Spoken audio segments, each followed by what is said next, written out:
Hey everybody, welcome back to the garage, or outside the garage I should say. Today I'm going to be replacing the oil pan on this 2012 Mustang V6. You're probably wondering why I'm doing that. Well, the pan's got a crack in it. I put epoxy on that 2 years ago and it's been holding up well. The thing is I don't trust the epoxy. It hasn't been 100% because I believe up top there's a good crack that I can't get to, so it drips every now and then. It's time to get a pan on this thing.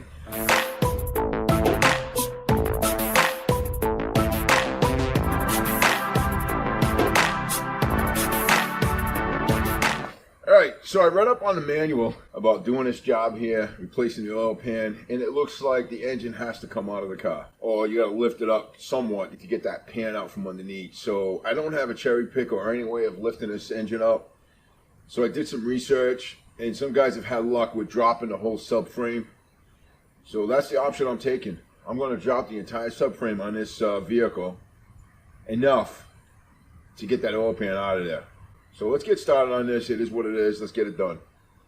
What I'm going to start with is the strut housing. I'm going to take the 4 nuts off the top of the struts on both sides, since it's up top and it's easy to do. I am using an air ratchet.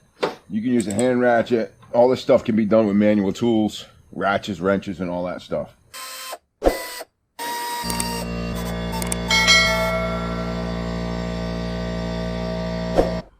Alright, so what we're going to do next is I'm going to take the 2 bolts for the shield, drop this thing down, and try to get this out of the way. Okay, to get this bracket out of here, this bracket, which holds this paneling in place, we're going to have to drop this piece down to get to the 2 bolts that are in here, and take this whole piece off. Okay, with this hanging down like this, gives us enough room to take out those 2 bolts for that bracket and those 2 bolts for that bracket. And then we got to take the bolts out in the back side here and those over there.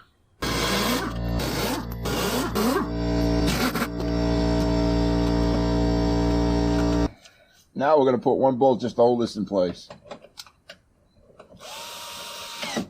Alright, so that doesn't, get in the way. Alright, so now you can see the oil pan.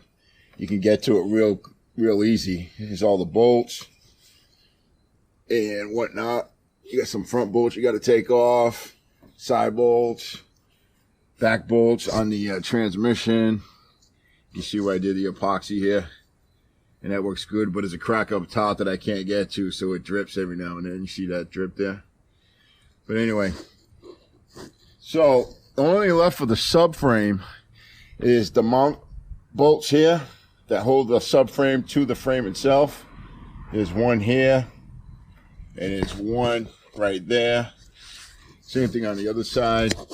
And then you got those 2 there on that side, and 2 right over there. I'm going to drop this whole thing down as 1 unit. Steering column, everything's going to be dropped down as 1.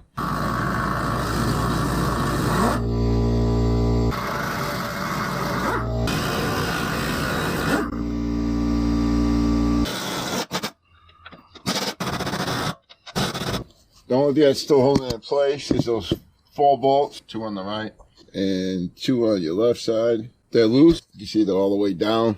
So what we're going to do is we're going to drain the oil from the pan.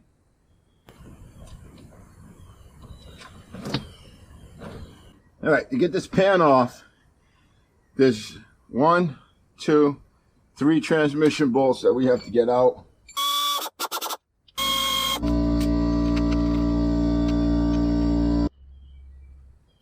All right, now we got 1, 2, 3 transmission bolts out, which screw into the pan. Now we're going to take the pan bolts out all the way around. All right, guys, I took this bolt out here that holds the bracket to the transmission lines. That was unnecessary. I didn't realize it till after the fact. The bolt that you have to take out is on the opposite side of the tranny, which goes through the oil pan. This one's a starter mount. you don't have to take that one out, but it's already out, so I left it. So the one for the oil pan on this side is behind the starter, right next to the starter mount bolt. All right. So I also realized that when I have to drop the stabilizer bar, so I'm going to take out the 2 bolts that hold the stabilizer bracket in place on both sides, and then this thing will be ready to drop down. I want to drop it down because there's 4 bolts underneath here for the oil pan that are difficult to get to. So I want to drop this down a bit, make it easy to get in there. I'm going to have to drop it down anyway, so I might as well do it now.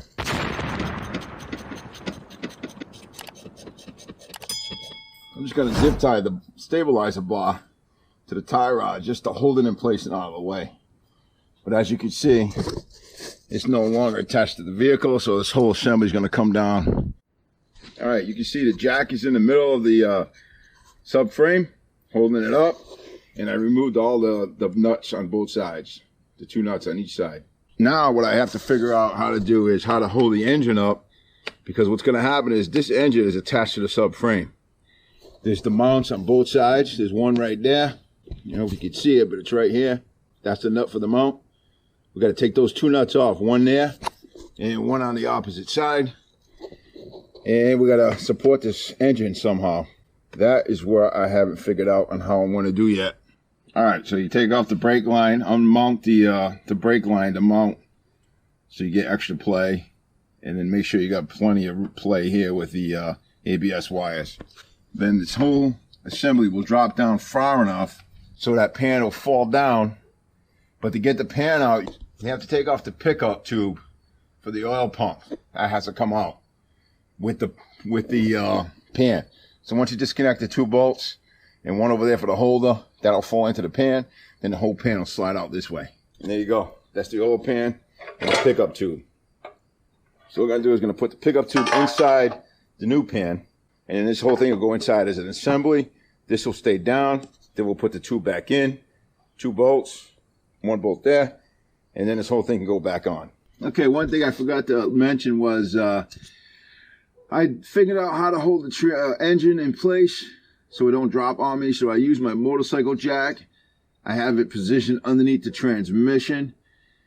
And that's actually holding the engine / transmission up in place so it ain't dropping on me.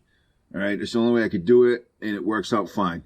On a 2012 Mustang 3.7 liter, the oil pan, there's no listing for a gasket on this. Even from the factory, it's RTV. So I'm going to be using ultra gray gasket maker. What you're going to do is, or what I'm going to do is, we're going to put it on all around the holes, around everything. And this stuff, the direction says to get it up in place, hand tighten it till it starts oozing out a little bit, and leave it for an hour. And then, after an hour, you torque everything down. So I'm not going to put the gasket RTV on this yet. What I'm going to do is get this in place, get this pickup in place, right? Bolt it all in, and then I'm going to RTV everything and get it ready to get up there.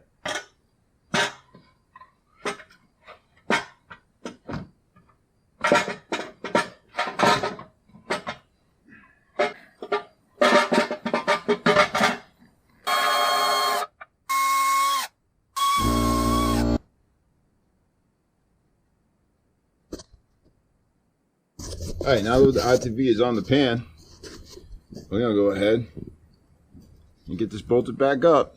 Okay, pan's in. All the bolts have been placed in just tight enough to get the RTV to start squeezing out from the ends. That's it. Going to let it sit for an hour. Then we're going to come back and we're going to torque all the bolts down. All right. So the oil pan's in. It's all been torqued.